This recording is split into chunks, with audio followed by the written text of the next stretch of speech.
Kasih kepada tim Inspirasi Malam yang telah memberikan kesempatan kepada saya untuk dapat sharing-sharing di dalam grup diskusi malam pada hari ini.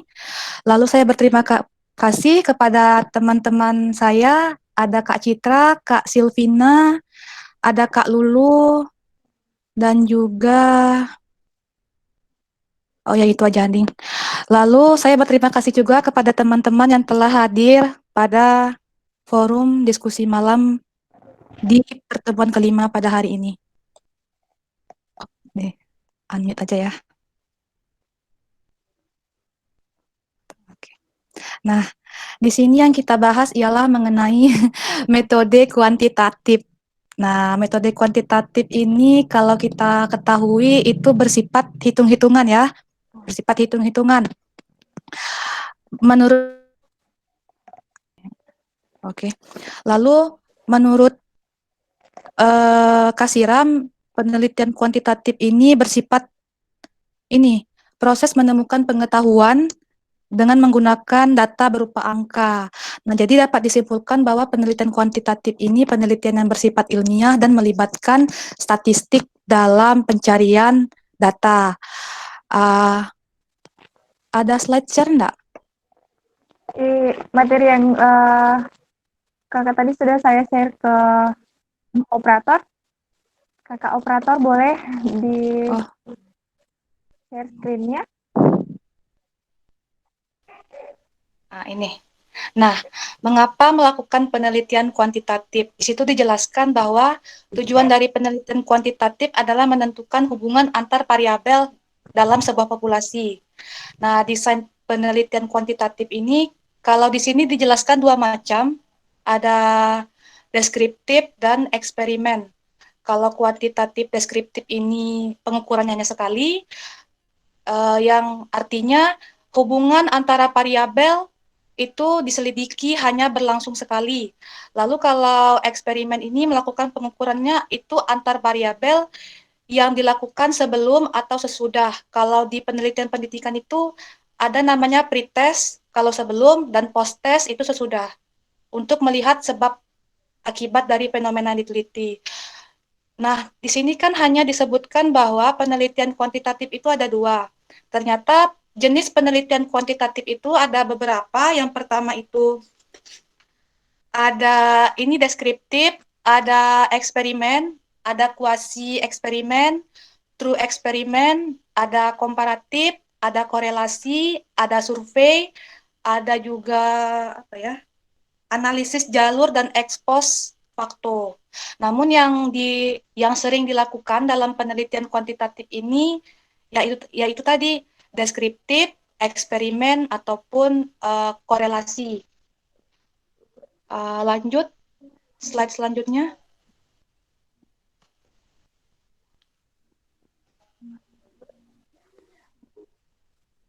Nah, ini tahapan penelitian, rumusan masalah. Nah, sebelum masuk ke rumusan masalah, itu ada pendahuluan yang mana kita ketahui di pertemuan ketiga dengan Ibu Karlinda itu dijelaskan bagaimana cara membuat pendahuluan yang baik. Nah, pendahuluan yang baik itu tuh harus dimuat penelitian terdahulu. Penelitian terdahulu agar sumber yang dipakai itu dapat diterima. Lalu dalam sebuah penelitian kuantitatif ataupun penelitian yang lainnya, pendahuluan itu dibuat segitiga terbalik. Jadi sumbernya itu dari jurnal internasional, informasinya dari jurnal internasional, lalu turun ke nasional, lalu turun lagi ke lokal, dan baru menjorok ke fokus permasalahannya. Seperti itu. Nah, kan saya di bidang pendidikan ini. Kalau di penelitian kuantitatif ini, di bidang pendidikan, saya sering temukan bahwa misalkan kita meneliti sebuah sekolah, dalam latar belakang itu tidak baik untuk kita menjelek-jelekan sekolah. Misalkan kita melihat uh, pengaruh model pembelajaran ini menggunakan materi ini di sekolah ini, misalkan. Lalu untuk latar belakang yang akan kita buat atau kita bahas di pendahuluan, nantinya kita akan gini menjelaskan bahwa sekolah ini kemampuannya rendah, siswanya itu nilainya tidak mencapai KKM. Nah, itu salah. Kalau dalam penelitian kuantitatif, bagusnya itu didasari oleh penelitian-penelitian yang dilakukan oleh jurnal ataupun skripsi. Nah, jadi umpamanya itu kalau dalam kita misalkan minta tolong nih, minta tolong. Otomatis kalau kita minta tolong, kita harus baik kan sama orang. Begitu pula dalam sebuah penelitian, kalau kita mau minta tolong ke sekolahnya membuat penelitian, otomatis tidak kita jelek-jelekan di dalam pendahuluan. Nah, di dalam pendahuluan itu dibuat penelitian terdahulunya itu yang berkaitan dengan penelitian yang akan kita kaji. Yang akan kita kaji. Lalu dalam rumusan masalah penelitian kuantitatif ini ada 3. Yang pertama ada rumusan masalah deskriptif. Contohnya itu bagaimanakah, yang kata bagaimanakah itu merupakan contoh dari rumusan masalah deskriptif. Misalkan, bagaimanakah hubungan antara kecemasan dengan motivasi belajar. Nah, itu merupakan rumusan masalah deskriptif. Lalu ada lagi rumusan masalah mana ya? Rumusan masalah asosiatif yang mempertanyakan perbandingan. Nah, itu biasanya digunakan di penelitian korelasi. Namun dalam penelitian korelasi juga sering digunakan rumusan masalah deskriptif. Nah, contoh dari rumusan masalah asosiatif ini, adakah hubungan antara kecemasan dengan hasil belajar siswa? Nah, itu penanda dari rumusan masalah asosiatif. Lalu yang ketiga ada rumusan masalah komparatif. Nah, kalau komparatif ini mempertanyakan sebuah perbedaan. Jadi dalam rumusan masalah komparatif ini biasanya ditandai dengan adakah perbedaan uh, model pembelajaran ini dengan model pembelajaran itu. Nah, itu contoh dari rumusan komparatif. Jadi rumusan masalah ini ada 3 jenisnya. Yang pertama deskriptif, yang kedua itu ada asosiatif, dan yang ketiga itu ada komparatif. Nah, untuk landasan teori yang dimuat dalam penelitian kuantitatif itu ya pertama teori-teori yang berkaitan dengan penelitian kita, dan yang kedua nanti akan dimuat kerangka berpikirnya, dan yang terakhir itu hipotesis penelitian. Jadi nanti di hipotesis penelitian itu kita dapat mencari jawaban sementara apakah variabel kita itu dapat diterima ataupun ditolak. Nah, jadi kalau variabel yang diterima itu H0, kalau hipotesis yang diterima itu H0, kalau hipotesis yang ditolak itu HA. Nah, jadi kalau untuk hipotesis penelitian itu biasanya ditulis di landasan teori. Namun juga sering ditemukan kalau hipotesis ini juga ditulis di dalam bab 3, tapi kebanyakan ditulis di landasan teori. Dan ya ini perumusan hipotesis. Nah, perumusan hipotesis ini biasanya ditulis di bab kedua ataupun bab ketiga. Nah, dalam perumusan teori ini mana ya? Ini. Perumusan teori ini berhubungan dengan variabel. Jadi, hubungan antara variabel dengan hipotesis ini sangat berkaitan karena dari rumusan masalah dan hipotesis inilah dapat menjawab maksudnya dari hipotesis inilah dapat menjawab rumusan masalah dari penelitian kita gitu. Nah, lalu setelah perumusan hipotesis, perumusan variabel, lalu kita tentukan sampelnya apa. Sampelnya apa? Biasanya dalam penelitian kuantitatif, sampel yang kita perlukan itu banyak. Berbeda dengan kualitatif.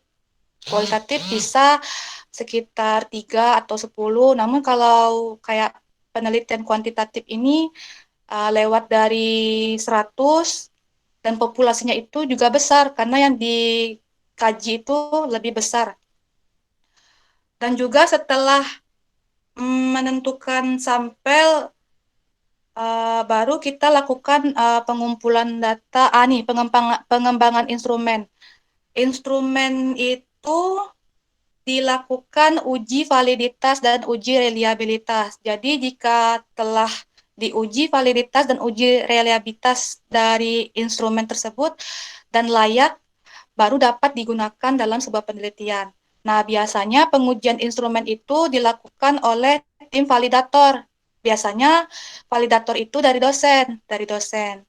Nah, instrumen itu macam-macam ya, ada yang berbentuk wawancara, ada yang berbentuk angket, ada yang berbentuk kuesioner, dan ada berbentuk tes.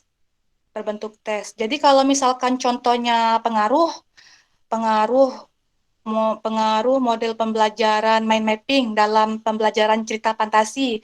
Nah, itu instrumennya bisa tes.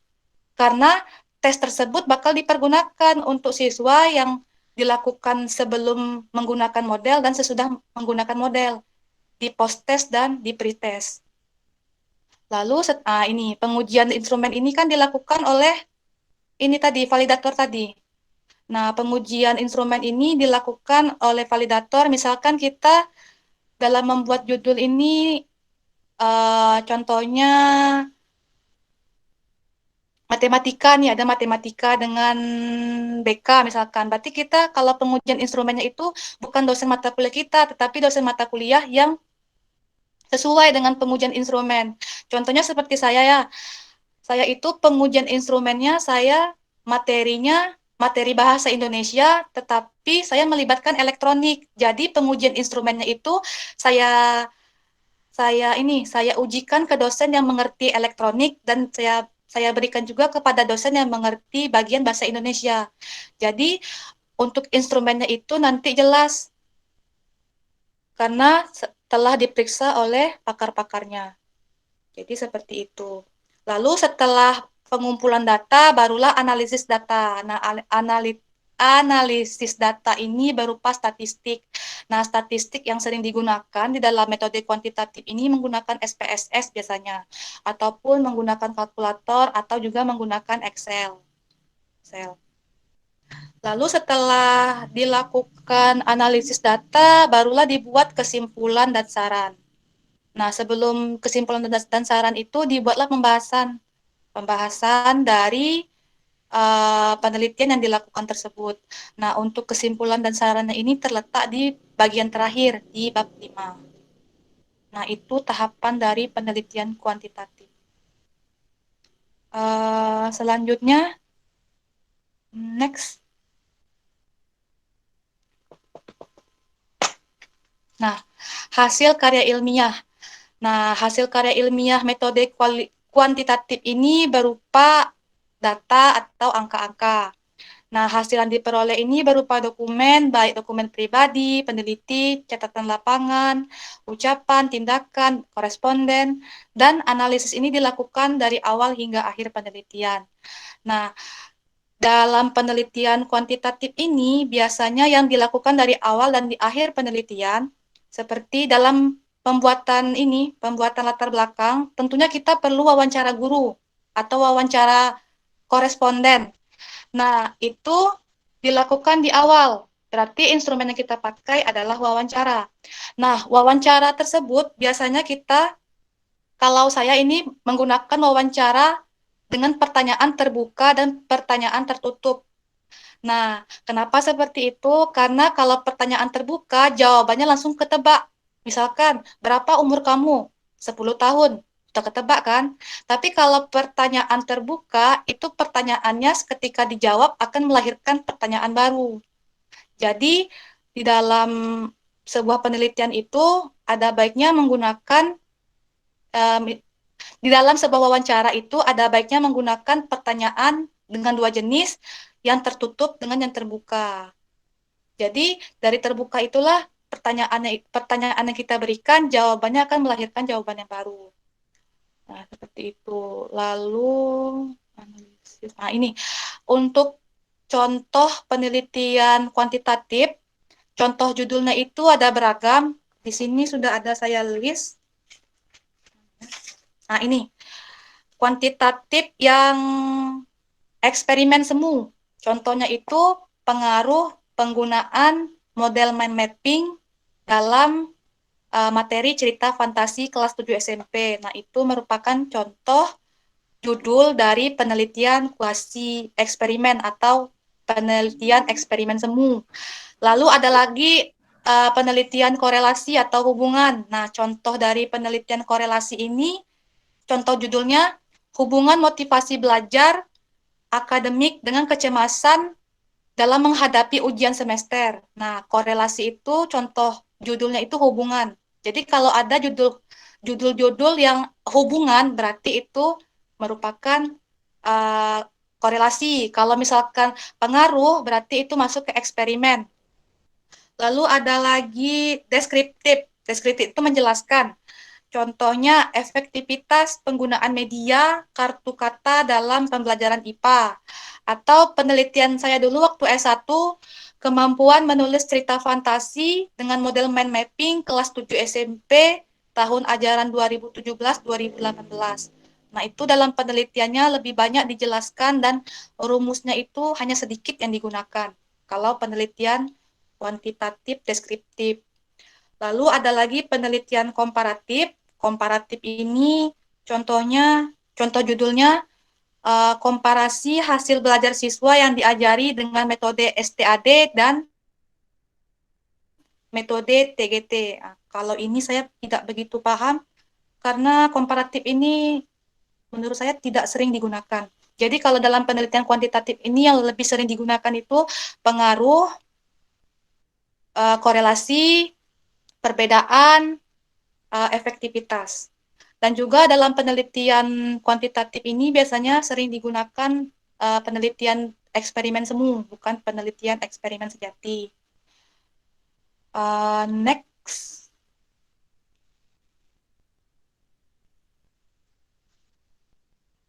Nah, ada kelebihan metode kuantitatif. Nah, yang pertama itu mendukung studi ilmu sosial yang cangkupannya makro, karena bisa melibatkan subjek penelitian dalam jumlah yang besar. Nah, banyaknya subjek baik individu atau kelompok yang terlibat mendukung proses generalisasi. Nah, itu dilihat dari sampel.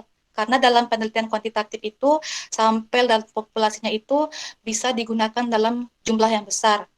Lalu ada yang kedua, memiliki modal untuk meraih objektivitas hasil penelitian. Secara umum, penelitian kuantitatif didesain untuk menghasilkan penjelasan yang sifatnya umum atau general dari fenomena. Untuk mendapatkan penjelasan yang general ini, beberapa variabel digunakan.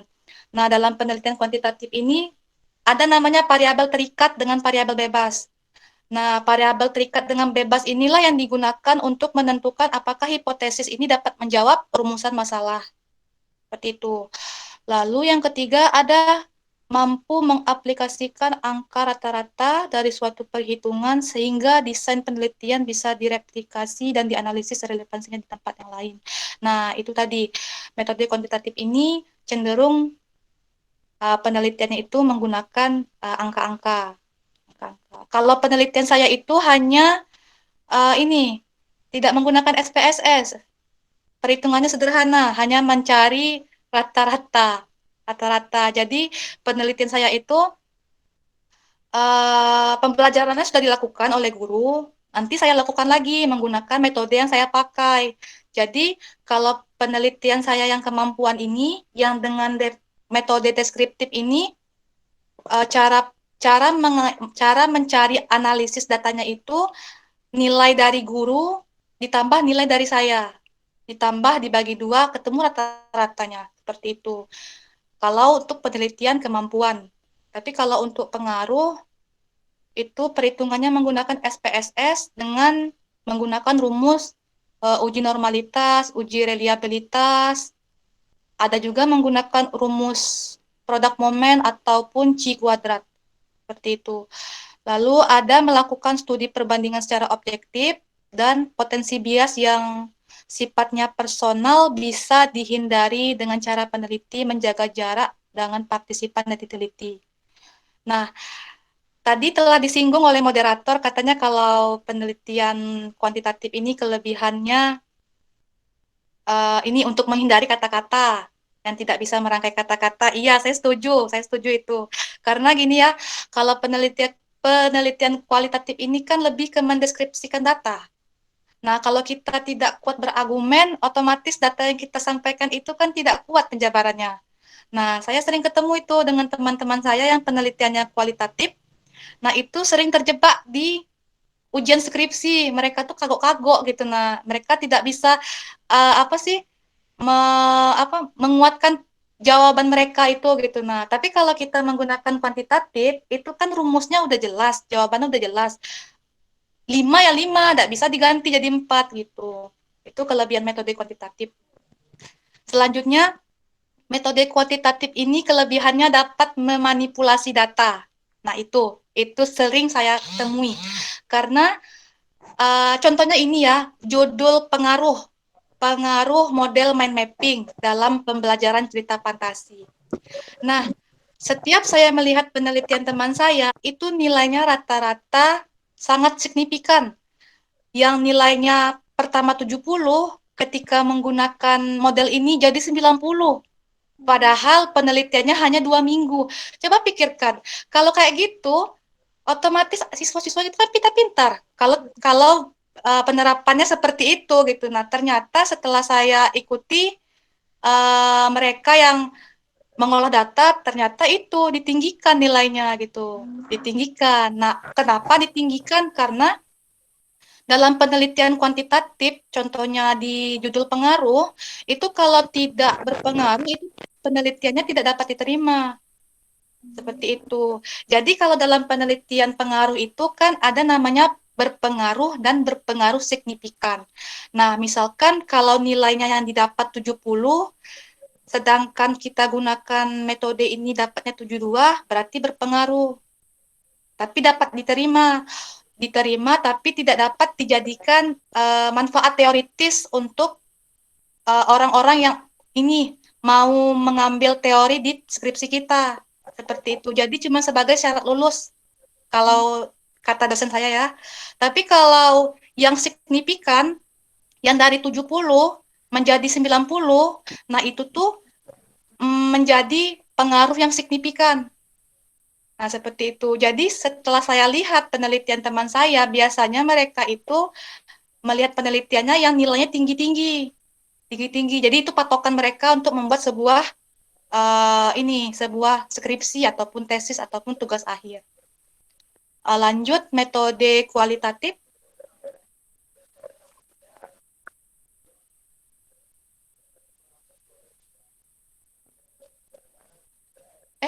Ada tuh. Ini. Alhamdulillah beres. Bukan kekurangan, ya. Kekurangan. Yang pertama sering kali mengabaikan detail konteks sosial yang diteliti, ya. Pendekatannya statis, rigid, sehingga tidak fleksibel ketika peneliti di lapangan, ya. Memiliki potensi bias yang sifatnya struktural karena rumusan masalah yang dibuat biasanya merefleksikan kepentingan pribadi. Dan juga hasil penelitian seringkali kurang detail. Nah, itu kurang detail itu. Makanya sering terjadi itu tadi manipulasi data tadi. Lalu peneliti bisa mengumpulkan data lingkupnya sempit. Nah, itu tadi kalau dalam penelitian di pendidikan biasanya pengaruh itu atau penelitian kuantitatif itu cenderung di sekolah saja. Kalau kualitatif di pendidikan itu luas. Contohnya kalau di sastra ini ya, bisa meneliti novel, bisa meneliti tindak tutur, bisa meneliti ucapan orang. Tapi kalau kuantitatif, apalagi di bidang pendidikan, itu cenderung cuman di sekolah atau universitas seperti itu. Jadi ruang lingkupnya kecil. Lalu hasil penelitian memiliki kualitas penjelasan yang terbatas, ya karena dia bersifat numerik. Dan juga di sini yang saya lihat kekurangan metode kuantitatif ini cenderung hanya dilakukan di sekolah. Nah, di sekolah ya. Jadi pengalaman saya dulu saya sempat gagal penelitian di sekolah karena gurunya itu tidak mau mundurkan jadwal materinya itu. Nah, cobalah penting kan? Karena itu saya berpikir kan judul itu pengaruh tuh. Waktu S1 judulnya pengaruh. Terus gurunya bilang gini, kalau judul pengaruh penelitiannya nggak bisa nih.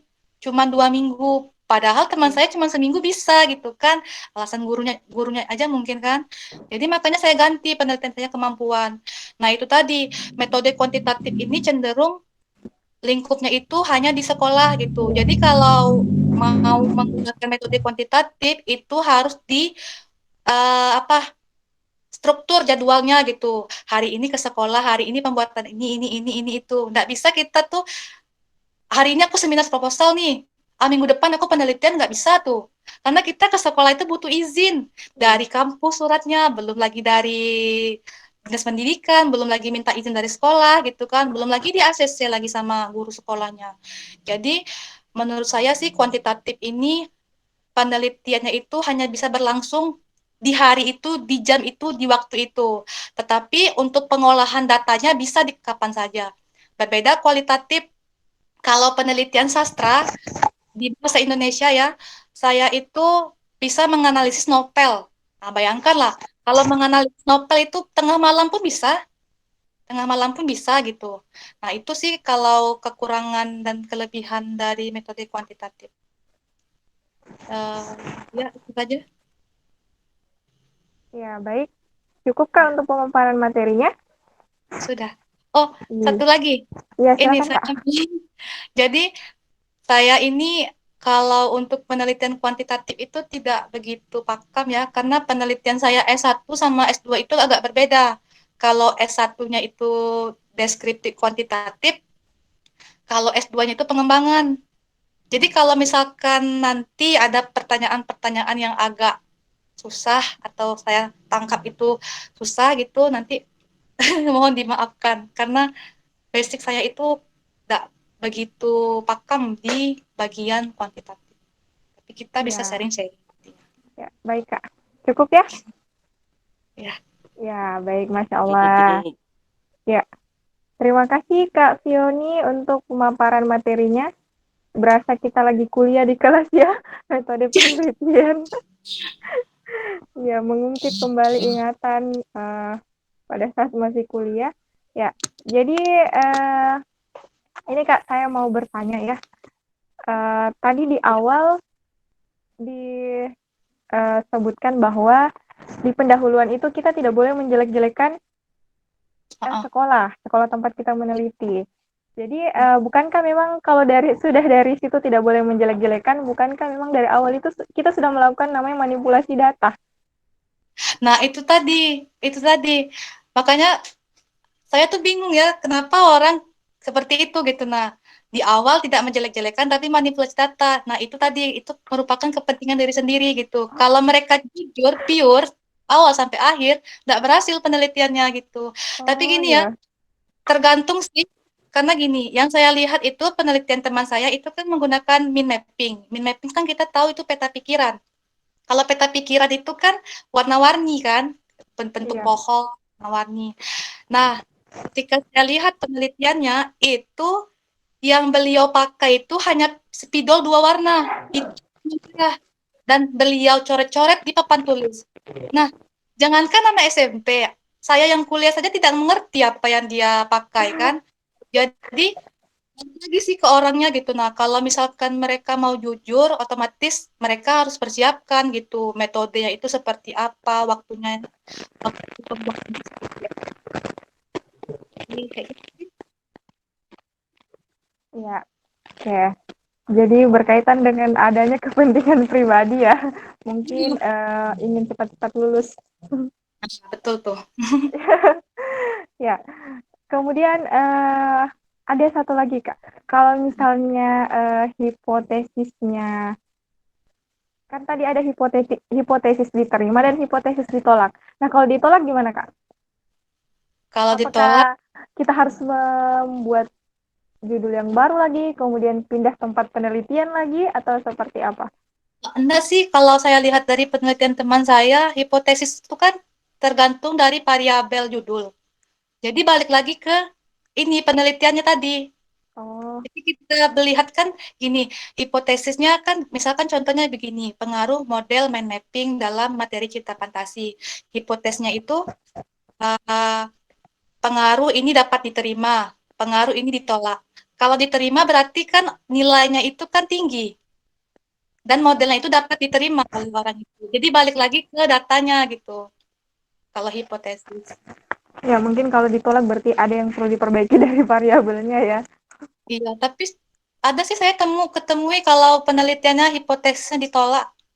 Kalau judulnya itu variabelnya banyak gitu. Kalau di S2 itu kan variabel judulnya kan enggak 2, 3 sampai 4 gitu. Nah, jadi Oh, 3 sampai 4 nih bisa lah ada yang hipotesisnya ditolak gitu. Tapi enggak semua penelitian sih hipotesisnya itu ditolak. Mungkin 1, 2, 3 yang ketemu gitu nah. Karena itu tadi penyelamatan diri kan. ini menyelamatkan diri. Baik, ya Masya Allah, luar biasa Kak Fioni. Jadi tadi kita sudah sesi pertama penyampaian materi dari Kak Fioni dan baru saja juga kita sudah masuk di sesi kedua yaitu talk show. Jadi ada tadi 2 buah pertanyaan ya yang saya lemparkan kepada Kak Fioni. Untuk selanjutnya, mungkin teman-teman peserta bisa ya mengajukan pertanyaan. Oh ya, sudah ada yang mengajukan pertanyaan.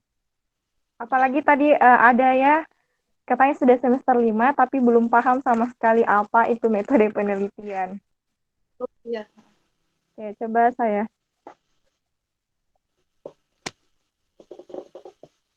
Oke, baik Kak. Sudah ada Ya. 2 pertanyaan yang masuk. Ya, langsung saja ya saya bacakan pertanyaan yang pertama. Bismillah, izin bertanya Kak, apakah pengembangan itu penelitian kuantitatif Kak? Ya, apakah pengembangan itu penelitian kuantitatif? Nah, bagaimana pengembalian data di saat pandemi? Apakah sebatas buat produk saja? Oh, ya. Jadi pengembangan itu masuk ke penelitian R&D, Research and Development. Itu. Kalau menurut saya sih penelitian pengembangan ini bisa digunakan dalam ini. Karena gini, penelitian saya ini kan penelitian pengembangan. Nah, yang saya hasilkan itu ya produk kan, tapi yang saya hasilkan itu produknya bukan bentuk buku, tapi elektronik. Elektronik. Jadi, menurut saya kalau pandemi ini bisa digunakan karena kalau modul yang saya pakai ini dia berbentuk aplikasi, APK gitu. Jadi bisa digunakan dalam Android dan juga bisa digunakan dalam laptop. Nanti untuk materinya itu ada dan juga soalnya itu ada. Nah, untuk soalnya di dalam penelitian pengembangan, dalam modul yang saya buat itu, nanti bisa terhubung ke internet dan akan terhubung kalau kita isi muncul skornya gitu. Nah, misalkan passing grade-nya itu passing grade KKM-nya kita buat 80 nih, 80. Nanti akan muncul tuh kalau hasil kita hasil yang kita isi itu 70, nanti ada tulisan, "Ya, kamu belum mencapai KKM." Nah, seperti itu. Dan jawabannya itu akan masuk ke email saya untuk modul elektronik. Kalau esai pun juga bisa, tapi kalau esai di modul saya itu tidak langsung muncul nilainya karena mesti diperiksa dulu gitu. Nanti kalau misalkan ada yang tertarik dengan penelitian pengembangan bisa bertanya dengan saya karena menurut saya kalau penelitian pengembangan ini untuk untuk di masa pandemi ini apalagi penelitiannya itu kita mengeluarkan produk berbentuk bahan ajar elektronik itu sangat sesuai karena kan kita ini penelitiannya itu apa sih? Nah, ini karena kan bukunya itu kan bisa dibawa kemana-mana. Terus nanti kalau pengiriman soalnya itu kan langsung, cuman menggunakan internet seperti itu. Lalu uh, nanti saya bahas judul yang akan berkaitan dengan kuantitatif yang dapat digunakan dalam pandemi ini seperti apa. Baik, Vivi, itu saja. Ya, baik. Terima kasih, Kak. Mungkin dari Firmanto, Tiayen Ya, Palopo, bisa ya, di... ya, terima kasih Kak atas jawabannya. Nah, tadi kan kita kasih solusi bahwa pengembangan semisal produk elektronik kan bisa memang digunakan di saat pandemi. Tetapi kalau misalnya kita itu bukan bentuk elektronik semacam LKS saja, itu berarti tidak bisa dipakai atau tidak bisa diambil dikembangkan di saat pandemi seperti itu Kak. Iya, jadi ada Ini sih tanggapan maksudnya, dari Firmanto. ya, ya. Sebetulnya gini, kalau itu bisa dipakai, tapi itu nanti kalau untuk menjawabnya kan otomatis kita ketemu lagi tuh sama orang. Beda dengan elektronik, nanti Iya, jawabannya langsung sama. Kalau bilang nggak bisa, bisa. Karena kalau kalau sekarang ini kan sekolah 1 minggu sekali kan, hanya iya masuk. Kak. Iya, Bilang kan kurang efektif. Tapi kalau menggunakan media elektronik kan, apalagi sekarang ini siswa itu cenderung malas kalau baca buku. Tapi kalau lihat HP kan suka gitu. Kita iya, juga kan HP itu bukan sarana untuk hiburan, tapi juga pendidikan. iya. Terus Kak, misalnya kita itu mengembangkan semacam aplikasi begitu Kak. Terus dalam pembuatan aplikasi itu menurut Kakak repot kah atau tidak dan apakah pakai coding-coding begitu Kak? Ya, Oh, silahkan Kak Fioni. kalau misal ya, kalau misalnya yang pertama, ya ribet gitu ya. Karena kemarin saya membuat contoh itu eh, 2 bulan, 2 bulan. Itu tuh libur, libur. Jadi saya menggunakan aplikasi namanya iSpring Suite. Nah, iSpring Suite itu nanti setelah diunduh itu akan masuk ke dalam PPT. PPT. Jadi kita buat dulu PPT-nya, kita buat dulu PPT-nya. Setelah jadi PPT, setelah utuh, baru kita jadikan ke dalam bentuk aplikasi. Nah, aplikasi inilah yang iSpring Suite nih. Nah, aplikasi iSpring Suite ini bisa menjadikan materi yang dalam bentuk PPT ini ada soalnya, terus bisa bergerak-gerak, terus bisa Oh, diklik-klik seperti yang ada di Play Store gitu. Nah, itu. Jadi kalau misalkan baru dalam pengembangan itu tentu ribet ya, karena kan yang kita buat kan bukannya selembar 2 lembar, tapi satu materi gitu. Cuma nanti kalau melakukan penelitian pengembangan, nanti ketika kita mendapatkan hasilnya itu kita merasa puas gitu, karena kita menghasilkan, oh ini buku, ini berguna untuk orang. Oh Kak, sekali lagi Kak, misalnya itu tadi kita bilang pakai iSpring Suite itu kan di PowerPoint. Nah, itu di PowerPoint bisakah? Berarti tidak pakai coding-coding itu Kak? Enggak, enggak. Jadi ini, kita tuh buat dalam bentuk PPT kan. Nanti kita Iya, download dulu aplikasi iSuite itu, kita install, iya, nanti dia akan terhubung ke PPT. iya. Dia Biasa akan untuk buat terhubung di PPT. kuis.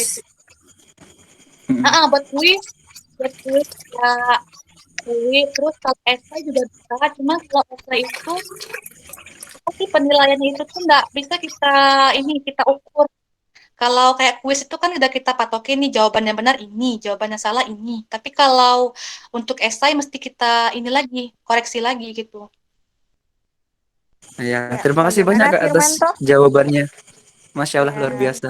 iya Terima baik. kasih. Terima kasih atas pertanyaannya, Iya, Kak Firmanto. Ya, sama. terima kasih Kak Fioni atas jawabannya. Baik, kita lanjut ke pertanyaan Ya. selanjutnya ya. Ya, kali ini dari pertanyaan kedua dari Nadia Prasiska. Assalamualaikum Kak Fiona dan Kak Vivi. Waalaikumsalam. Izin bertanya Kak, metode penelitian kuantitatif pasti berkaitan dengan pembelajaran statistik. Di mana jika belajar statistik pasti mindsetnya langsung rumit dan ribet. Apalagi jika berhubungan dengan banyak rumus. Jadi, bagaimana menghentikan mindset bahwa metode penelitian kuantitatif itu rumit dan ribet Kak? Kemudian selain Excel dan SPSS, apakah ada alat hitung lain yang bisa digunakan? Ya, baik Kak Fioni, bagaimana menghentikan mindset bahwa metode penelitian kuantitatif itu rumit dan Menghilang. ribet? Silakan Kak, saya persilakan dengan hormat. Sebenarnya itu balik ke diri sendiri lagi ya. Kalau mau mengambil penelitian ini, nanti kita tahu nih resikonya apa. Kalau mengambil penelitian ini resikonya apa gitu. Karena kan setiap penelitian itu kan tidak semuanya baik, pasti ada buruknya. Nah, seperti itu. Tetapi kalau untuk di zaman sekarang kan mudah tuh.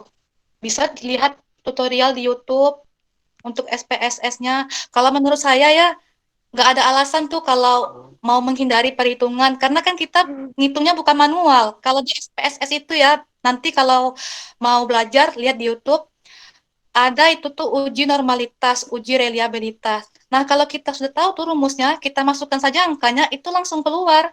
Langsung keluar uji normalitas, langsung keluar uji reliabilitas gitu dalam SPSS. Tapi kalau manual menggunakan kalkulator ya iya itu satu-satu kita ngitungnya. Seperti itu. Jadi kita kalau mindset itu sih balik ke diri sendiri menurut saya ya. Dan juga kalau nggak mau ribet, menurut saya penelitian kuantitatif itu nggak ribet lah. Karena kan sekarang udah ada SPSS itu gitu. Nah, bahkan teman-teman saya yang malas gitu, nah malas untuk mengambil penelitian, maksudnya malas dalam hitung-hitungan aja, dia berani ngambil penelitian kuantitatif. Iya, iya. Jadi balik ke ini sih, menurut saya balik ke diri sendiri lagi sih. Lalu tadi apa pertanyaannya? Selain Excel dan SPSS, apakah ada alat hitung lain yang bisa digunakan, Kak? Menurut saya itu saja sih, kalau mau manual kan.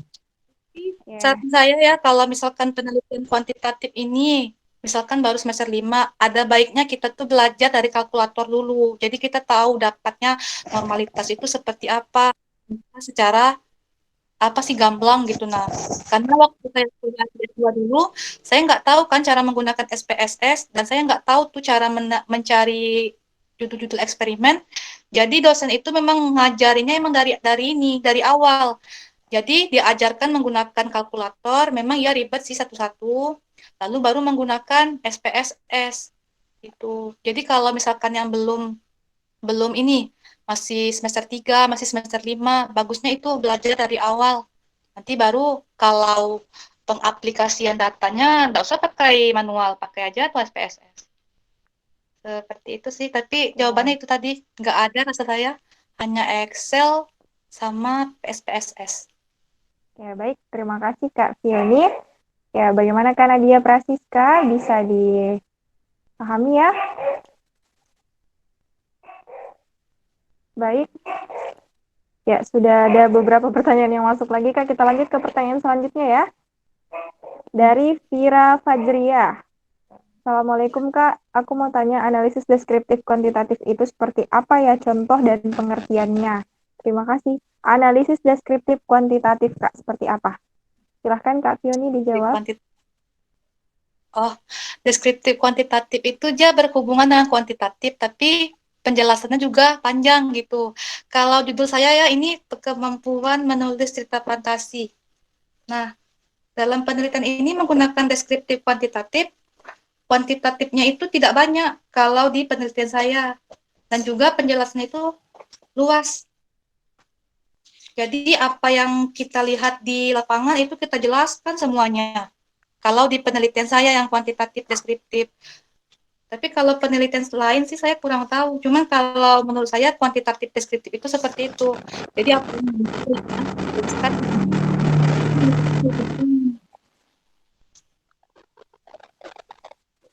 seperti itu sih menurut saya ya. Kalau saya libatkan dengan penelitian saya S1 dulu. Ya, baik. Terima kasih Kak. Bagaimana Kak Vira Fajria? Ya Kak, cukup. Terima kasih. Iya. Terima kasih kembali Kak Vira, karena dia juga ya. Baik, kita lanjut ke pertanyaan berikutnya. Dari apa ini? Sinar Syahrul. Assalamualaikum, Waalaikumsalam. Izin bertanya, jika dalam penelitian kuantitatif dalam pengambilan data, ternyata untuk mendapatkan hasil yang lebih akurat dibutuhkan wawancara. Apakah penelitian tersebut masih disebut kuanti atau sudah masuk dalam mixed method? Kemudian mohon tipsnya Kak untuk bisa menyusun daftar pertanyaan kuesioner yang valid dan reliable. Terima kasih. Oh. Ya, banyak ya pertanyaan. Ini wawancara Iya, silahkan. itu itu dilakukan ketika dalam penelitian atau gimana tuh? Kalau kuantitatif tetap menggunakan wawancara. Karena kita dalam membuat pendahuluan itu kan perlu data-datanya. Iya. Misalkan kita mau ini melakukan penelitian di sekolah. Tentunya kan kita perlu tahu nih latar belakang sekolahnya itu seperti apa.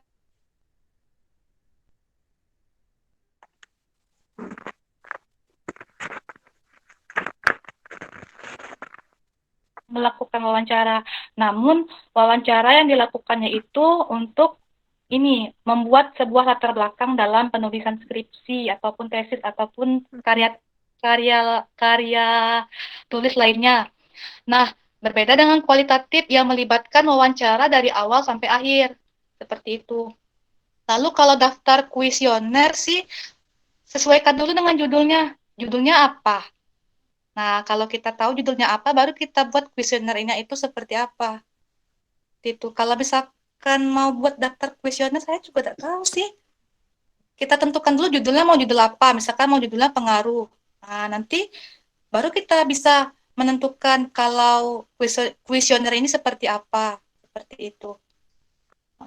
Tapi kalau kuesioner di dalam penelitian pengaruh itu menurut saya tidak sering dilakukan karena kalau pengaruh itu lebih cenderung ke ini.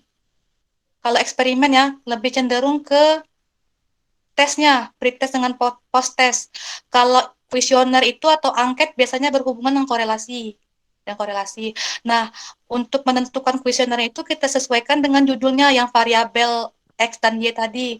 Misalkan judul kita hubungan kecemasan dengan nilai siswa pada ujian semester akhir. Nah, kita lihat tuh ada dua ada sih variabelnya kecemasan sama nilai siswa di tingkat akhir. Dari situ baru kita bisa bikin kuesionernya. Kita lihat dari variabel judul tersebut. Seperti itu.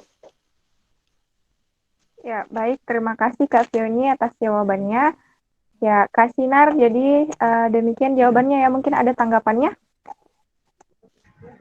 Metode penelitian kuantitatif bukan berarti sama sekali tidak ada wawancaranya ya.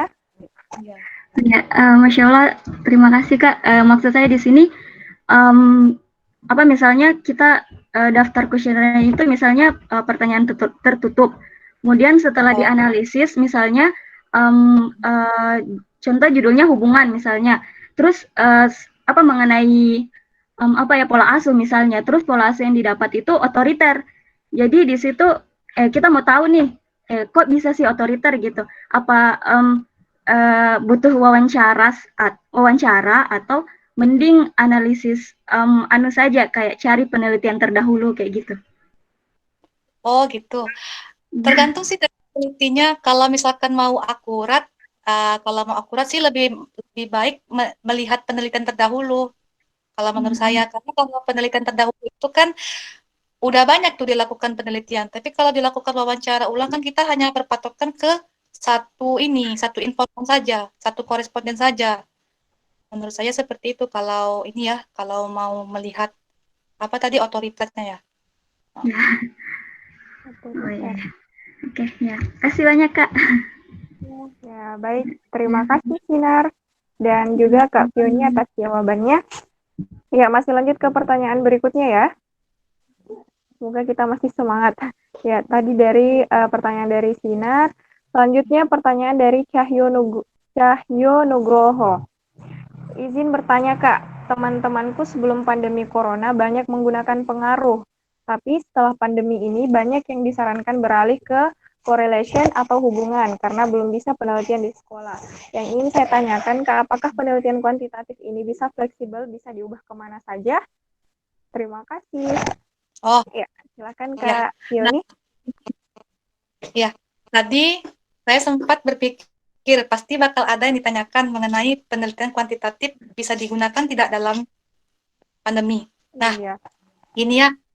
Jadi adik saya itu kan judulnya tentang korelasi nih, tapi jurusannya BK, tapi bisalah kita kaitkan ya. Jadi judulnya itu tadi hubungan kecemasan. Saya catat tadi. Oh ini hubungan motivasi belajar, hubungan motivasi belajar akademik dengan kecemasan siswa menghadapi ujian semester. Nah itu korelasi. Nah korelasi itu memang diperuntukkan untuk pandemi karena apa? Korelasi itu hanya melibatkan kuesioner atau angket. Nah kuesioner atau angket ini kan bisa kita gunakan Google Form. Maaf Kak, ada tanggapan dari Cahyo, katanya suaranya putus-putus. Ya, jaringannya kurang bersahabat. Kalau Pipi jelas nggak? Jelas, cukup jelas. Oh. Baik. Cahyo mungkin cari sinyalnya keluar gitu, manjat-manjat. Kalau jadi gitu ya. Silakan Betul dilanjutkan, sih Kak. yang kata dosen. Betul yang kata dosennya itu menggunakan korelasi karena kalau penelitian adik saya itu ya dia menggunakan korelasi. Jadi di korelasi itu hanya melibatkan kuesioner. Nah, kuesioner ini dilihat dari ini variabel X dan variabel Y. Nah, jadi variabel X ini misalkan kita buat nih apa sih itemnya. Untuk variabel X ini itemnya. Misalkan jumlah itemnya 50. Terus variabel Y itemnya ada 50. Nanti kita uji cobakan, uji instrumen lewat validator. Nanti didapatkanlah dari 50 ini yang keterima cuma 30 yang X, yang Y yang keterima cuma 20. Nah, 30 dengan 20 inilah yang kita bawa untuk penelitian ke sekolah misalkan. Lalu dalam penelitian korelasi ini, selain kita hanya menggunakan angket, perhitungannya juga mudah. Kita hanya menggunakan perhitungan mencari sampel, populasi, dan interval data. Nah, seperti itu. Dan juga saran saya kalau pandemi ini untuk penggunaan metode kuantitatif bagus menggunakan korelasi karena kita penelitian ke sekolah itu tidak ada gitu. Nah, cuman kita menyerahkan palingnya kita ke sekolah ini ketemu gurunya, ketemu siswanya, terus kita gabung di WhatsApp grup, terus kita share ini link Google Form ke dalam itu. Nanti siswanya langsung ngisi kuesioner yang kita berikan. Udah dapat gitu. Nah, jadi kalau dalam penelitian kuantitatif itu kalau di masa pandemi bagus sih menggunakan korelasi dan juga kemarin kita ada melihat pertemuan ketiga ada mengenai meta-analisis ya oleh Kak Linda kemarin. Nah, itu juga dapat digunakan dalam dalam penelitian yang kasus pandemi ini, karena kalau meta-analisis itu juga berhubung tidak terjun ke lapangan, kalau penelitiannya. Jadi kalau misalkan mau menggunakan metode kuantitatif itu di masa pandemi seperti apa, bisa kita gunakan korelasi. Tapi kalau mau coba yang lain, saran saya itu menggunakan meta-analisis yang pernah disampaikan pemateri ketiga minggu lalu. Nah, itu baru dan juga rasa saya kalau baru otomatis dosen-dosen pasti menerima dari judul tersebut. Seperti itu.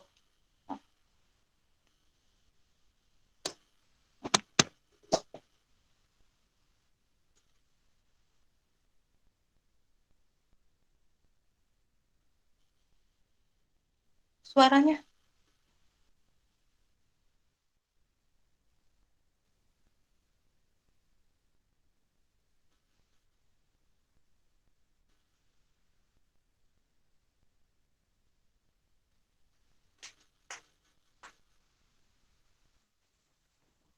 Ya. Bagaimana Kak Cahyo? Ada tanggapan? Insya Allah sudah cukup jelas. Terima kasih Mbak Fioni. Iya. Baik, terima kasih Kak Fioni atas jawabannya. Kita ke pertanyaan selanjutnya. Dari Fastrina Hairudin. Bismillah, Afwanka, saya Fastrina izin bertanya. Kalau dalam membuat rumusan masalah dalam penelitian kuantitatif, itu apakah hanya terbatas pada satu bentuk rumusan masalah saja, atau bisa digunakan beberapa jenis rumusan masalah kuantitatif, Kak? Oh, yang tadi kan ada saya bahas 3 ya, rumusan deskriptif, masalah. asosiatif, dan komparatif. Apakah bisa dikombinasikan? Silakan Kak Syuni.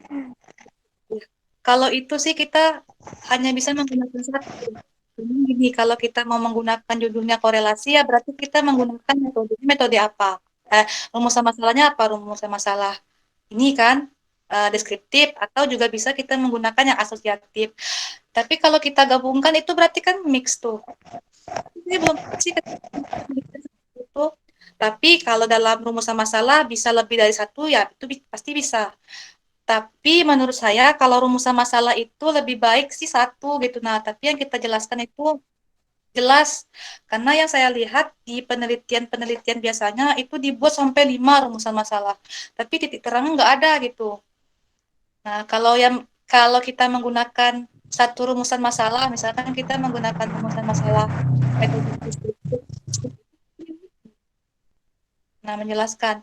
Jadi kalau dalam penelitian sih kita sesuaikan dulu. Kalau penelitian kita itu deskriptif ya kita menggunakan metode deskriptif. Tapi kalau kita mau menggunakan metode komparatif berarti rumusan masalahnya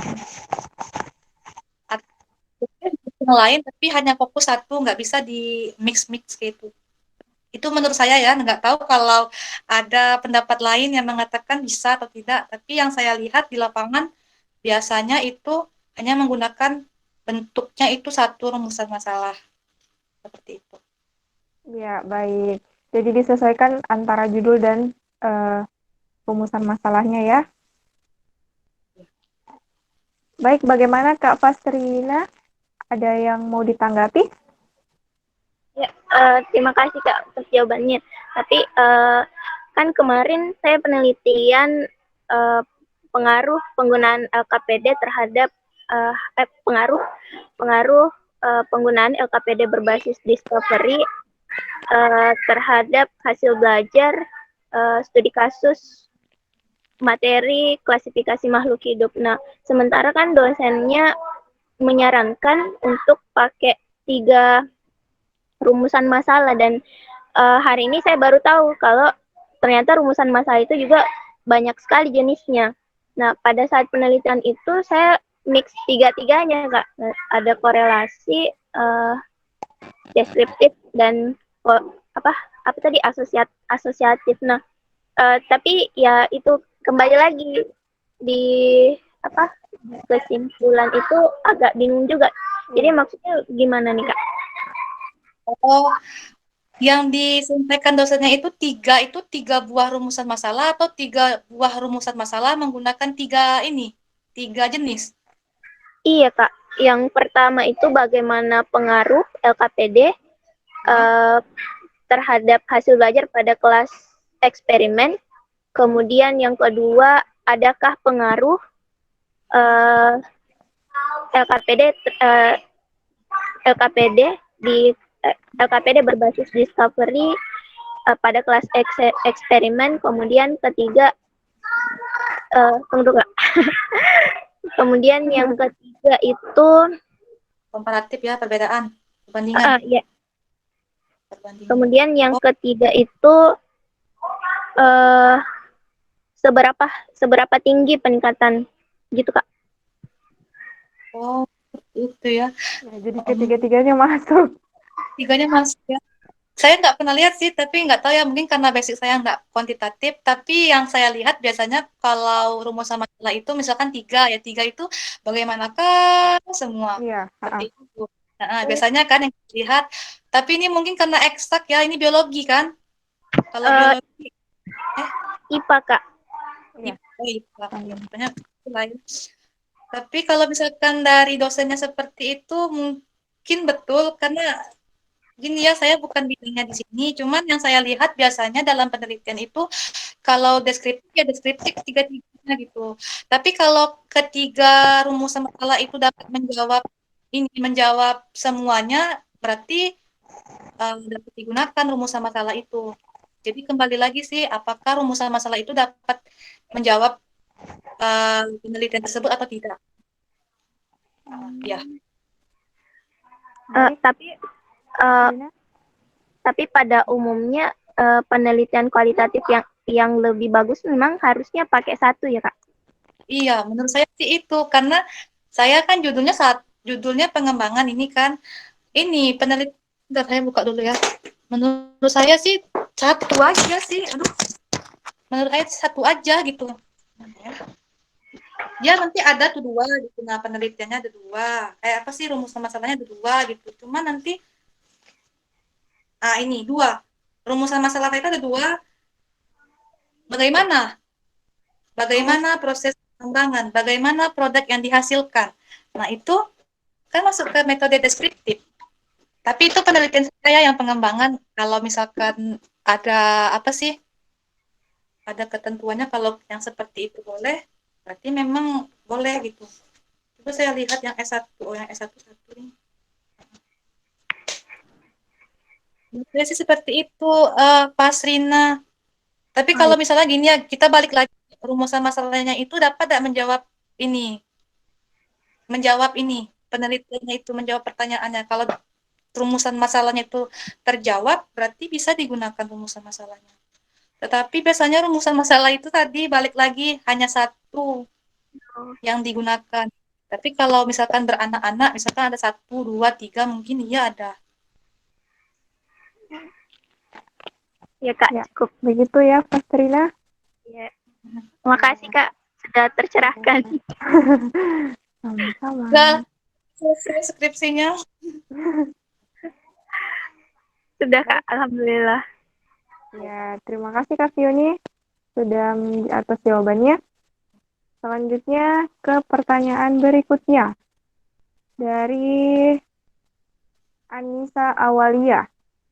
Assalamualaikum Kak, Waalaikumsalam, izin bertanya, kita itu membuat skripsi untuk mencari solusi dari sebuah masalah kan ya? Bolehkah masalah yang saya alami bisa saya jadikan bahan? Terus Kak, kira-kira saya ini termasuk terlambat Kak, karena sudah semester 5 tapi sama sekali belum ada bayangan dan masih bingung dengan teknik penelitian dan sebagainya. Terima kasih Kak. Ya, jadi dia mau meneliti masalahnya sendiri, meneliti dirinya sendiri. Itu Bagaimana masalahnya itu? apa mau diteliti tuh? Gini ya, Silakan kita Kak. lanjut semester 5 tadi. Ya. Kalau menurut saya juga belajar metode penelitian itu di semester 5. Semester 5. Nah, kalau misalnya bilangnya nggak tahu metode penelitian itu wajar saja sih menurut saya. Jadi ada baiknya nih yang untuk semester 3 kalau mau tahu lebih dalam metode penelitian itu seperti apa, rajin-rajin sih ikut seminar proposal. Karena di seminar proposal itu kan akan dibahas di bagian bab 3-nya. Bagian bab 3-nya. Karena kalau kita belajar tentang metodologi penelitian yang kita dapatkan di kampus itu nggak seberapa. Nggak seberapa. Jadi kalau kita mau tahu metodologi penelitian itu seperti apa ya itu tadi ikut kayak gini, ikut diskusi malam ataupun kalau ada nih seminar-seminar kakak-kakak kelasnya, boleh diikuti. Karena saya dulu waktu belajar metode penelitian saya nggak ada yang nyambung gitu. Nah, karena di kuliah saya itu metodenya ada 3. Yang pertama itu ada di bagian pendidikan, ada di bagian sastra, ada di bagian bahasa. Nah, dalam 14 kali pertemuan dibagi 3 pula tuh pertemuannya. Bahas satu ini, satu ini, satu itu. Nah, metode itu kita gunakan membuat skripsi yang durasinya itu 1 semester. Nah, otomatis kan yang ilmu yang kita dapatkan itu kan nggak maksimal gitu. Jadi kalau misalkan aku semester 5 tapi metodologi pun belum mengerti, wajar. Karena memang metodologi penelitian itu memang dibahas di semester 5. Gitu. Jadi kalau memang mau dapatkan ilmu yang lebih, ya itu cari-cari sendiri gitu. Nah, ikuti seminar, ikuti diskusi, atau pelajari di YouTube metode-metode apa. Gini ya, kalau kita ikuti seminar itu kita nampak gambaran kalau kita tuh mau buat judul apa, mau dapat gambaran yang maksudnya gini, saya dulu waktu pembuatan judul, kalau saya enggak ikut seminar, saya enggak tahu mau buat judul apa. Jadi dapat pencerahan nih, oh kakak tingkat itu dapat komentar bagus, penelitiannya gini, oh catat, catat nih kan, oh ini judulnya rampung nih, oh penelitian ini bisa nih dicatat, nanti itu tadi dari judul tersebut bisalah kita pakai nih, oh ini bisa nih dipakai. Nah, seperti itu sih kalau menurut saya. Karena saya di metodologi penelitian dulu semester 5 agak kurang nyambung juga kalau kuliah. Karena itu tadi yang dibahas juga tidak menyeluruh. Itu. Ya, bagaimana Anissa? Oh ya Kak, terima Sudah kasih banyak. tercerahkan? Ya Kak, sudah tercerahkan. Ya, semoga sudah Solusinya dapat harus rajin ilustrasi. ikut seminar proposal dari senior ya Kak? Iya, kan juga seminar proposal itu kan syarat untuk ujian enggak sih? Kalau Iya, kita ikut 4 kali kan, nah kita iya. bisa ikut ujian. Gitu. Terus kalau kita jadi moderator, kita jadi notulen, untuk syarat gitu kan. Kalau saya itu ya ikut seminar itu dari semester 3. Saya guyur-guyur tuh kalau ada waktu kosong saya pergi ke kampus gitu. Karena saya tahu saya kan aku enggak pintar kalau aku ikut ini itu gimana mau selesai kan skripsinya gitu. Nah, kalau seminar proposal itu ya nanti kita nampak nih dari dosen itu menjelaskan, oh ini metodenya gitu. Nah, karena nanti kalau di kuliah itu nggak begitu jelas tuh dosen itu menjelaskan metodenya gitu. Nah, saya dapatkan ilmu metode itu di seminar tadi. Karena nanti kan satu persatu dikomentari yang ikut seminar. Jadi di situ nampak kalau metode ini bagus, metode ini tidak bagus. Ya, bagaimana Anissa? Sudah dipahami ya? Iya Kak, terima kasih banyak Kak. Terima kasih kembali. Baik, terima kasih Kak Sioni atas jawabannya. Kita lanjut ke pertanyaan berikutnya. Semoga kita masih semangat ya, masih ada beberapa pertanyaan lagi. Sekarang pertanyaan dari Madihah Nur Urrahima. Assalamualaikum Kak, izin bertanya. Waalaikumsalam. Saya mahasiswa semester 5 jurusan manajemen fokus manajemen. Fokus penelitiannya di bidang keuangan. Tapi masih bingung Kak untuk metode penelitian kuantitatif itu ada apa aja yang bisa diaplikasikan di penelitian saya. Untuk masalah yang akan diangkat insya Allah sudah ada. Jadi pertanyaannya masih bingung tentang metode kuantitatif itu apa saja yang bisa diaplikasikan di penelitiannya yang jurusan manajemen bidang keuangan.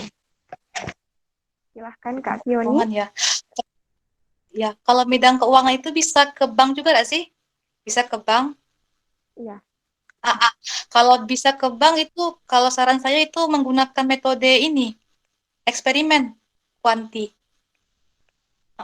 Lebih bagus ke kuanti karena kan kalau penelitian pendidikan kan kalau sekarang nggak bisa nih kita melakukan penelitian, berarti ambil alih kita ke korelasi. Kalau untuk keuangan kan kalau di bank kan nggak ada tutup tuh. Jadi kalau misalkan mau mengambil penelitian, saran saya sih ngambil aja tuh penelitian eksperimen. Tapi terserah mau ngambil eksperimen semua atau eksperimen sejati. Tapi kebanyakan orang menggunakan eksperimen semu karena eksperimen sejati itu agak sedikit ribet itunya. Apanya tuh pencarian datanya. Kalau eksperimen semu itu tidak begitu banyak uji-ujinya kayak uji normalitas, uji reliabilitas seperti itu. Jadi kalau untuk keuangan menurut saya sih bisa dipakai metode kuantitatif yang eksperimen karena teman saya rata-rata nih kalau yang mengambil manajemen ataupun akuntansi rata-rata bakal ke situ larinya ke pengaruh karena nanti melibatkan SPSS gitu. Seperti itu. Ya, terima kasih Kak Sioni. Baik, Kak Madiha, bagaimana, ada tanggapan?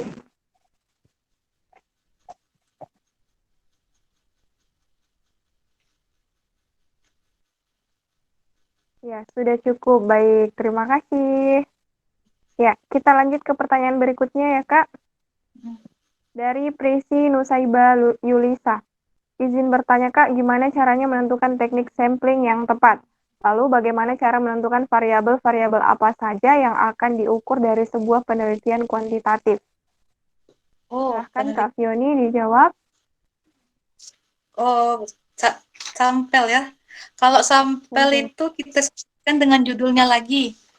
Nah, ada yang kita pakai sampel acak, ada yang kita pakai sampel proporsional, ada yang kita pakai macam-macam ya. Jadi kalau untuk menentukan sampel itu kita sesuaikan lagi dengan judulnya. Kalau judulnya ini berarti sampelnya ini.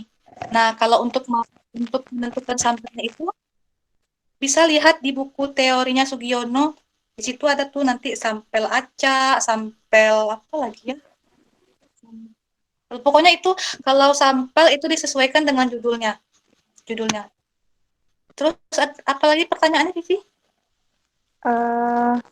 Bagaimana cara menentukan variabel-variabel apa saja yang akan diukur dari sebuah penelitian kuantitatif, Kak? Oh, variabel. Kalau variabel itu dilihat dari judulnya. Siapa namanya? Yang nanya? Prisi ya. Jadi kalau variabel itu dilihat dari judulnya. Misalnya gini ya. Ini kita gunakan itu tadi hubungan mana ya? Hubungan motivasi belajar akademik.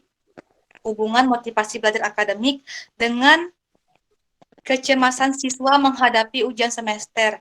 Nah, variabel pertama yang bebas itu hubungan motivasi belajar. Itu variabel pertama. Kalau variabel terikat itu kecemasan siswa menghadapi ujian semester. Jadi untuk mengetahui variabel itu kita lihat lagi ini dari judulnya. Ini kan karena ini dua, cuman berarti hanya menggunakan dua variabel X dan Y. Ada lagi judulnya itu 3 variabel. Jadi kalau 3 variabel itu ada lagi namanya variabel moderator. Seperti itu. Jadi untuk menentukan variabel kita lihat lagi dari judul. Kalau menggunakan dua variabel berarti ada variabel bebas, ada variabel terikat. Berarti kalau variabel bebas itu X, kalau variabel terikat itu Y. Nah, kalau untuk penggunaan sampelnya itu kita sesuaikan lagi dengan judulnya gitu. Kalau yang adik saya ini kan tentang korelasi dan dia menggunakan kuesioner. Jadi yang dia gunakan itu sampelnya sampel ini, sampel proportional sampling yang dia gunakan. Jadi kalau menggunakan sampelnya itu dia sesuaikan dengan itu tadi judulnya itu. Kalau judulnya itu seperti ini, berarti sampelnya seperti ini. Tapi kalau judulnya pengaruh sih, kalau dalam pembelajaran biasanya itu menggunakan sampel acak. Karena kan sampel acak itu kan dia tidak terfokus ke siswa yang gitu. Nah, jadi terserah mau ngambil sampelnya dari kelas mana, seperti itu.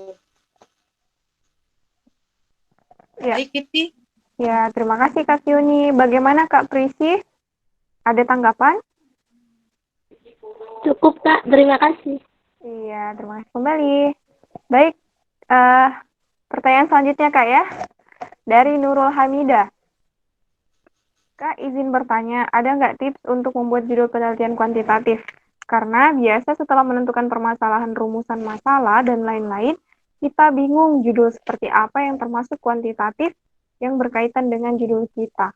Karena biasa kita masih berpikir ini judulnya masuk kuanti atau kuali ya. Oh, iya. Ya, Oh, silakan Kak Fioni.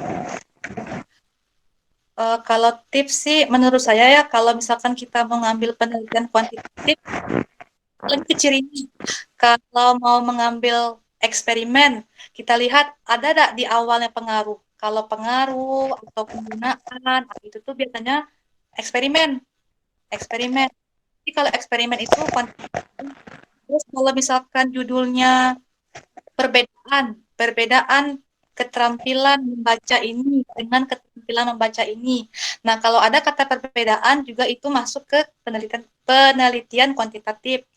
Lalu ada lagi kalau menggunakan metode deskriptif, efektivitas. Efektif tidak menggunakan model ini, efektif tidak menggunakan model ini. Nah, itu kan ada perhitungan datanya juga. Berarti kalau kita menggunakan efektivitas itu juga masuk kategori judul kuantitatif. Lanjut ada lagi korelasi hubungan. Misalkan ada tidak hubungan ini dengan ini. Nah, kalau ada bagaimana caranya? Otomatis kan itu menggunakan rumus. Jadi kalau untuk menentukan apakah itu judul kuantitatif atau kualitatif, balik lagi kita ke metodenya gitu. Kalau metode kuantitatif, biasanya judulnya itu kalau eksperimen itu pengaruh, penggunaan, tapi kalau efektivitas, terus kalau korelasi itu hubungan, ada lagi. Nah, kalau PTK nggak masuk tuh ke dalam kuantitatif. Misalkan PTK itu apa ya? Penelitian tindakan kelas. Nah, itu tidak masuk penelitian kuantitatif. Walaupun dia perhitungan, dia tersendiri penelitian tindakan kelas. Nah, seperti itu. Jadi kalau saran saya ya, kalau misalkan mau menentukan judul kuantitatif, kalau ada pengaruh berarti itu judulnya eksperimen. Kalau perbedaan berarti masuk eksperimen. Efektivitas berarti masuk metode kuantitatif. Kalau misalkan korelasi berarti kalau misalkan hubungan ini dan itu, berarti masuk ke penelitian korelasi kuantitatif. Seperti itu. Dan juga kalau mau melihat lebih lanjut bisa tuh searching di Google. Karena kalau penelitian eksperimen pasti pengaruh. Kalau penelitian hubungan pasti korelasi. Tapi kalau penelitiannya penerapan itu kualitatif, nggak masuk ke kuantitatif. Lalu kalau penelitiannya pengembangan berarti nggak masuk kuantitatif, tapi penelitiannya pengembangan. Ya, seperti itu. Baik, cukup Kak.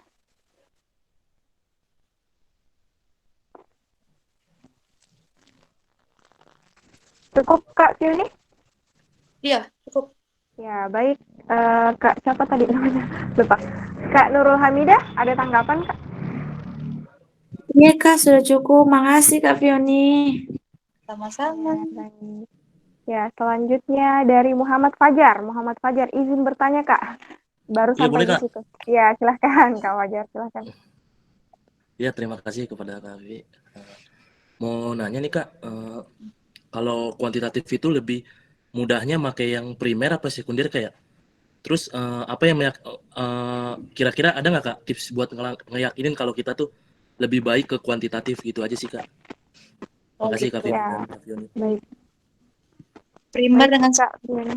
Iya, primer atau ini, sekunder. ya bahas kemarin. Kalau kuantitatif itu cenderung ke primer biasanya, karena memang turun ke lapangan, ke lapangan seperti itu. Tapi kalau mau menggunakan yang meta analisis yang seperti di Bu Karlinda itu kan ada meta analisis sekunder. Data sekundernya itu dilihat dari jurnal-jurnal yang telah ada. Nah, itu. Tapi kalau itu kan saya belum mengerti tuh meta analisis itu seperti apa. Jadi kalau menurut saya kuantitatif itu menggunakan data primer karena dia turun ke lapangan. Lalu ini apa tadi? Kuantitatif. Apa alasan? Iya Kak, kelebihan untuk kita meyakinkan gitu kalau kita tuh sebenarnya lebih baik pakai kuantitatif gitu Kak, buat ke dosen pembimbing gitu ntar. Kira-kira lebih banyak kelebihannya tuh apa tuh Kak? Oh, itu sih gimana ya? Kalau meyakinkan, menurut saya ya kalau meyakinkan itu gimana ya jawabnya? Yakinkan diri Iya, sendiri dulu kali ya. iya. Atau enggak kelebihannya deh Kak, kelebihan Mungkin ke kuanti kira-kira nih atau dibandingkan kualitas. kualitatif gitu. Kalau kelebihan sih, misalkan gini, kalau kuantitatif itu kan jawabannya kan udah pasti tuh, jawabannya udah pasti. Dan juga kan kalau kualitatif itu kan lebih banyak ke penjabaran. Nah, tapi kalau kita agak sulit menjabarkan sesuatu gitu. Nah, saran saya sih bagusnya menggunakan kuantitatif gitu. Nah, karena nantinya kan akan diuji kita di ujian skripsi gitu. Nah, kita akan menghindari yang seperti itu. Balik lagi, kalau misalkan, tapi balik lagi ini, kalau misalkan kita menggunakan kuantitatif, kita bilang aman nih menggunakan kuantitatif, tetapi rumus yang kita gunakan salah, otomatis salah juga hasilnya. Seperti itu. Jadi, kalau kelemahan sih, kalau kuantitatif itu tadi, penelitiannya itu kan hanya terbatas di lokasi itu, hari itu, jam itu. Nah, tapi kalau misalkan untuk perhitungan datanya kan, 4 ya 4, nggak bisa diganggu menggunakan rumus seperti itu. Tapi kalau penelitian kualitatif juga bagus, tapi itu tadi kita kuat berargumen nggak di penelitian kualitatif, karena kan penelitian kualitatif ini kan cenderung kita menjelaskan fenomena yang kita lihat. Seperti itu, siapa namanya? Muhammad Fajar. Ya, Fajar. Siap. Ya, makasih Kak Fiona. Ya, cukup ya Fajar. Baik, selanjutnya masih ada pertanyaan kah? Oh ya, masih ada. Dari Kak Aufa. Assalamualaikum Kak, izin bertanya. Kebetulan saya dari jurusan akuntansi. Kira-kira apakah bisa jika saya mengambil penelitian kuantitatif yang dimana penelitian tersebut tanpa mengharuskan saya untuk wawancara ke perusahaan yang saya jadikan objek penelitian? Atau tidak perlu menggunakan kuesioner? Jadi hanya dengan menggunakan laporan keuangannya saja dalam beberapa periode begitu Kak, untuk dijadikan sampel. Apakah bisa? Terima kasih. Silakan Kak Jenny. Ini kan Tidak kita mau kalau wawancara. ya Pipi maaf ya. Jadi kalau penelitian kuantitatif kan kita memang mesti memerlukan wawancara kan untuk membuat latar belakang. Lalu kalau penelitian kuantitatif ini Well, menurut saya sampel itu perlu ya kuesioner, karena dari sampel itu kan gini, kita penelitian ke sekolah saja sampel itu menggunakan kuesioner, nanti kan diisi sama siswa. Kalau untuk perusahaan menurut saya itu perlu. Kalau penggunaan wawancara terus sampel dalam penelitian kuantitatif di bagian ekonomi gitu. Karena itu tuh sebagai penunjang gitu. Nah, kalau kita bisa sih kalau mau, misalkan mau nyomot-nyomot nih di internet, mau lihat oh ini gitu. Nah, tetapi kan data yang kita sampaikan kan nggak akurat. Dan juga kalau sampel menurut saya itu mesti dipakai kuesioner lah. Karena dari sampel itu kan nanti kita uji tuh sampelnya. Ada kan rumusnya terus pakai sampel acak, ini rumusnya. Nanti dilihat dari kuesionernya berapa yang mengisi. Dari hasil isi kuesioner ini dapat ditentukan oh sampelnya ini, oh sampelnya ini. Menurut saya seperti itu. Jadi kalau untuk penelitian yang berkaitan dengan ekonomi tadi, menurut saya kalau wawancara, sampel itu perlu digunakan. Atau mungkin kalau ada teori lain, saya nggak tahu, tapi menurut saya perlu itu. Baik, Uh, masih ada Kak? Cukup, Kak. Iya, cukup, Kak. Makasih ya, Kak. Iya. Kenapa, Fajar?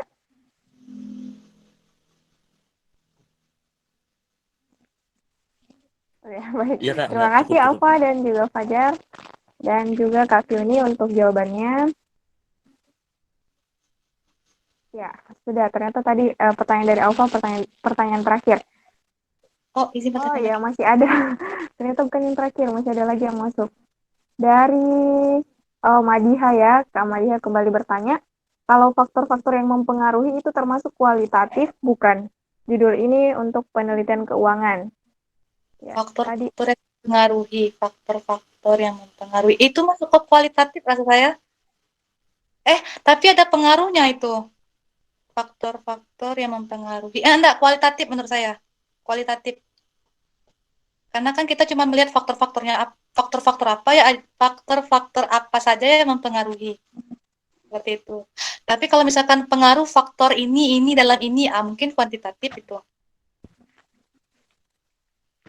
Ya, bagaimana Kak Madiha? Ada tanggapan lagi? Saya boleh sedikit, Kak. Ya, silahkan. Tadi Kakak ada bilang penelitian sekunder dan primer. Itu maksudnya apa ya, Kak? Oh, penelitian sekunder primer. Nah, ini saya juga baru tahu nih waktu nonton Kak Karlinda. Jadi, mana ya yang saya lihat? Penelitian. Tunggu bentar ya.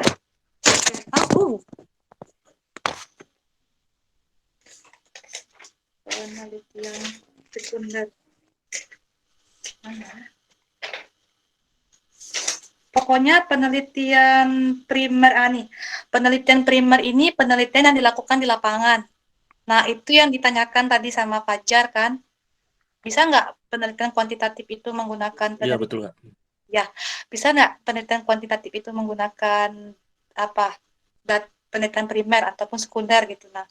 Nah, kalau penelitian primer ini nih penelitian yang mesti turun ke lapangan. Jadi contohnya itu seperti wawancara. Wawancara itu kan kita mesti turun lapangan nih, kita wawancarain korespondennya. Tapi kalau penelitian sekunder ini penelitiannya berdasarkan jurnal atau penelitian yang telah ada. Nah, seperti itu. Jadi kalau misalkan nih mau menggunakan penelitian sekunder, balik lagi ke ini. Kalau nonton ini pertemuan ketiga bakal tahu ada namanya meta analisis yang dibahas oleh Ibu Karlinda. Nah, di situ meta analisis itu hanya menggunakan data sekunder. Yang mana data sekunder itu hanya dilihat dari jurnal-jurnal yang telah ada. Kan jurnal-jurnal yang telah ada itu kan telah memuat hasil penelitian. Nah, dari situ kita bisa mengolah datanya untuk membuat sebuah penelitian. Seperti itu. Tapi kalau untuk meta analisis saya masih belum paham. Tapi kalau untuk kuantitatif, cenderung kita itu mesti turun lapangan, yakni menggunakan data primer, penelitian primer. Seperti itu. Pipi ya? Pipi ya. Siapa sih?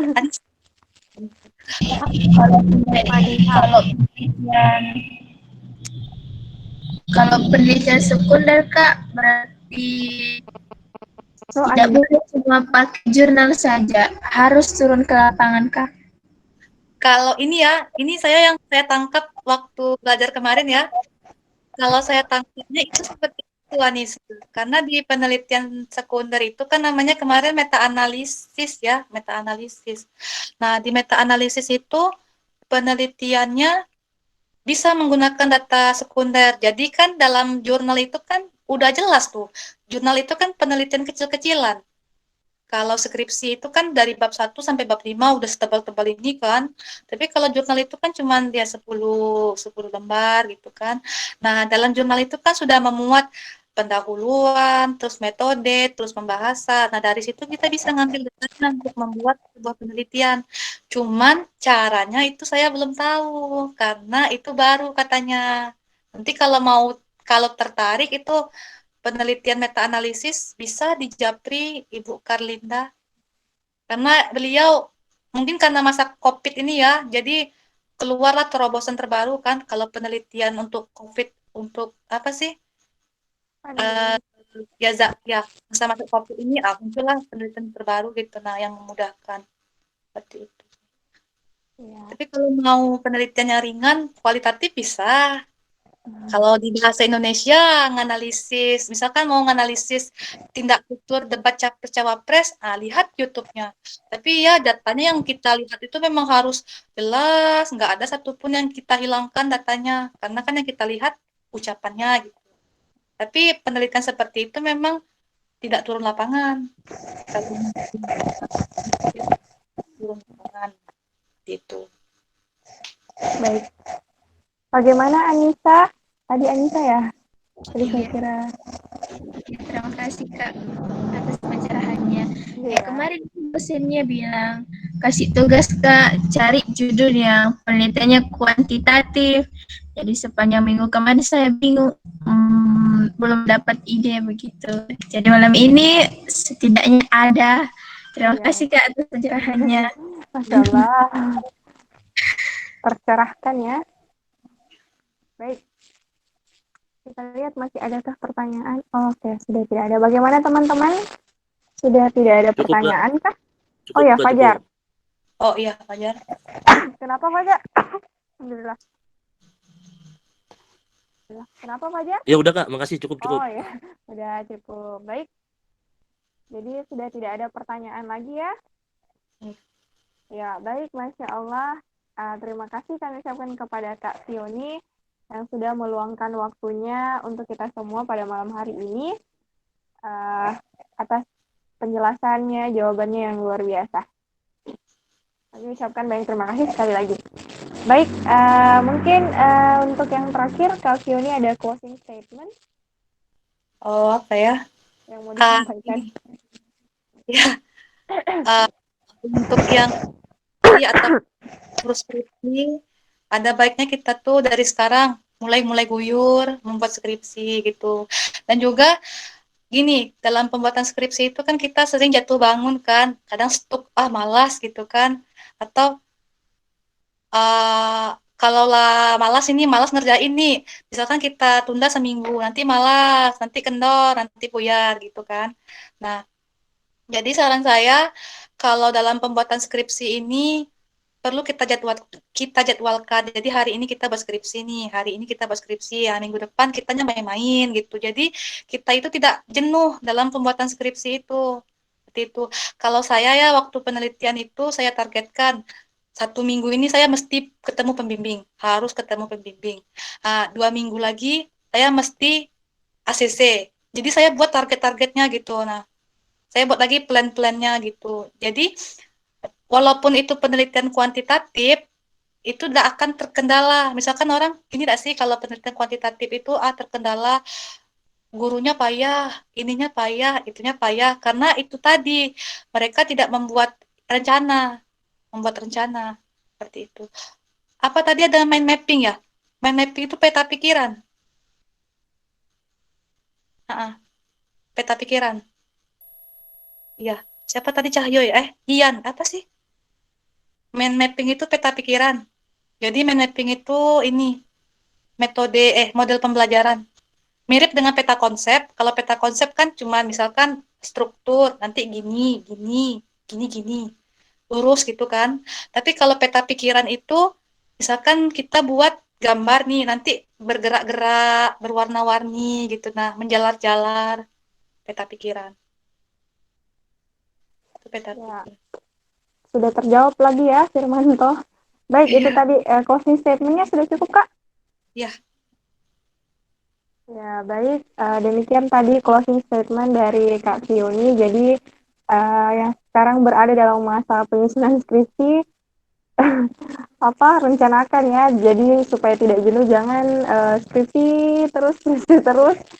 Ya, sekali-kali Sering-sering. carilah, ya, selingan untuk bagaimana menghibur diri dengan cara yang baik.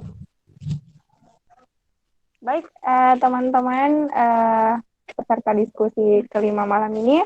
Jadi mungkin cukup ya sampai di sini obrolan kita mengenai metode penelitian kuantitatif. Jadi sekali lagi saya mewakili teman-teman panitia mengucapkan banyak terima kasih kepada Kak Fioni atas sharing ilmunya pada malam hari ini. Sedikit banyak memberikan pencerahan kepada teman-temannya, apalagi yang sedang bingung-bingungnya membuat judul dan sebagainya. Ya, jadi untuk kami sampaikan diskusi inspirasi malam untuk season kali ini masih berlanjut sampai dengan tanggal 13 ya, 13 November. Jadi masih banyak obrolan-obrolan yang menarik ke depannya. Jadi kami harap teman-teman semua tetap semangat ya. Baik, adapun dengan agenda kita pada malam hari ini terlepas dari peran media partner kita, yaitu diantaranya Pondok Sedekah Sulawesi Selatan, Muslimah Berdaya, Anak-anak Peduli, Inspirasi Event, Inspirasi Update, Inspirasi Kita, dan Al-Abrar 99. Baik teman-teman semuanya, alhamdulillah demikianlah diskusi kita pada malam hari ini, dan seluruh rangkaiannya kami ucapkan terima kasih sekali lagi kepada narasumber kita, Kak Fioni, kemudian juga teman-teman peserta yang sudah berpartisipasi aktif, memberikan pertanyaannya dan tanggapannya. Kami ucapkan banyak terima kasih sekali lagi, dan juga panitia yang sudah bersusah payah demi berjalannya diskusi pada malam hari ini dengan baik. Oke, boleh diberikan aplaus untuk kita semua? Boleh dinyalakan. Ya, Masya Allah.